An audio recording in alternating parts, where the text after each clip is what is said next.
Hey everybody, my name is Jeff Livingston and this is AI Hope. My book, Now Is Gone, is about never-ending change. This podcast is about what comes after, the stories, the people, and the reason for hope. Hello friends, hope you are doing well. This is AI Hope, episode number 10, and today we don't have a guest, so we're going to talk about a trend. And that trend that I'd really like to talk about is watermarking. So specifically what's happened is the EU has approved kind of a regulation, if you would, to ratchet back some of the slop that's being created and make people disclose when they're using AI. And basically how they're doing that is forcing the big tech companies and the AI startups to watermark their various generations, if you would, generations of images and text, and to make that something that people, users like you and me, cannot remove. That's interesting. The first major player to do that was Anthropic. Obviously, the rest of the industry is going to follow suit. Europe's just way too big of a market for the tech industry to lose. So what does that mean, right? How's that valuable? I know a lot of people are upset by that in the AI side, and I think a lot of people that are normal human beings are excited by it. And I think that what's going to happen is a few things.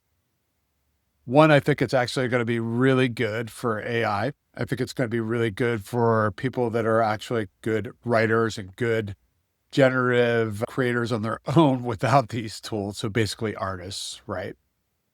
And I think it's actually not going to mean much for a lot of people that are specifically consuming content. And here's how that plays out. So in my mind, the first thing that happens is obviously some social networks are going to use that as a flag, right? They'll be able to see that watermark and not source that content. Does that mean every social network will take that initiative and stop sourcing slop? I think Meta probably won't, because they're a creator of AI tools and they want to encourage people to use it. In fact, what might happen in the case of Meta, in particular on Instagram and Facebook, and if anybody actually still uses Threads, I know people do, I'm just being smart. What might happen there is that Meta AI created content surpasses other created content. I know YouTube is already flagging this stuff. They're asking users to basically identify. I know LinkedIn is asking users to basically identify slop. I expect some of the other social networks will use this as a means to basically throttle down slop. So some people won't see as much content. Some networks, maybe you will. And one thing I've definitely learned over the past 10 years in technology, even though I've been in the business for 30 years, but particularly my time in the cybersecurity side of the space, bad actors are always ahead.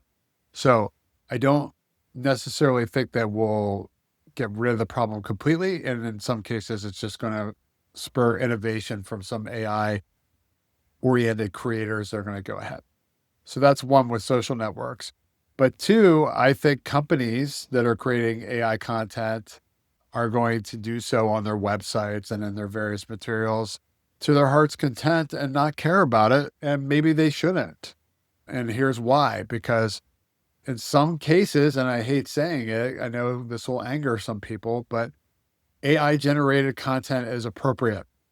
It is appropriate for things like training videos, for example, where the company cannot afford to hire a different vendor to create the training videos. And using tools like Synthesia and other various different content providers and AI providers, they are able to do that.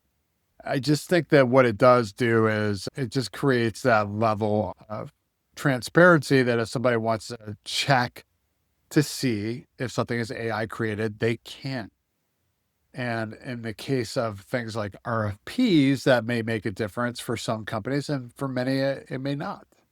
I think what we are going to unfortunately discover is how lazy we as human beings can be about checking things. So the classic example of this is the credit card statement, the rules or the terms of service for using the credit card. Everybody gets outraged when they read them. And then they go ahead and use them and never think twice about them. And in many cases, some people just don't ever look at them, ever. And I think we're going to see that with AI. People are not going to care what the content is. In fact, I think a lot of the general public just, even though there's a lot of concerns and a lot of negativity right now, people are still consuming this. I see it all the time in the feeds, and I see it gets liked so much more than regular content. Slop is out there, and in some cases it's winning, and I think some people just don't care. All right. So how does that help content creators, right? I do think that there is going to be a higher end market for well-created content. In some cases, that'll be hybridized, where a very strong creative uses these tools to help build some of their content. But also, it's going to create kind of what I would call an artisan market, where an ad agency could say this was human generated, or a movie company can go back to scene pieces and say, we are not using AI. We're not even using CGI. We are using set pieces. We are creating a true Hollywood movie for you. And there may be a market for it. I bet there is, actually, in some cases. And I think if you look at Jason Bourne, for example, as a movie series, one of the things that was increasingly refreshing about that movie series was the lack of special effects. It was just hard, well-cut movies. And it's got overplayed, obviously, that style of creating content. But I think that's why that was so exhilarating and interesting as an action series. So much more different than what we're used to seeing at that time. So I do think for artisans, any different field within the creative space, this means a lot. I think the one area where it means everything is music, where people are getting very upset by AI created music. And I think with good reason, right? I don't necessarily want to hear a computer generated jingle either. I want to hear somebody's artistic expression. And then the last place where it helps is AI. And that allows the vendors to say, hey, man, we are behind this regulation and we support disclosure.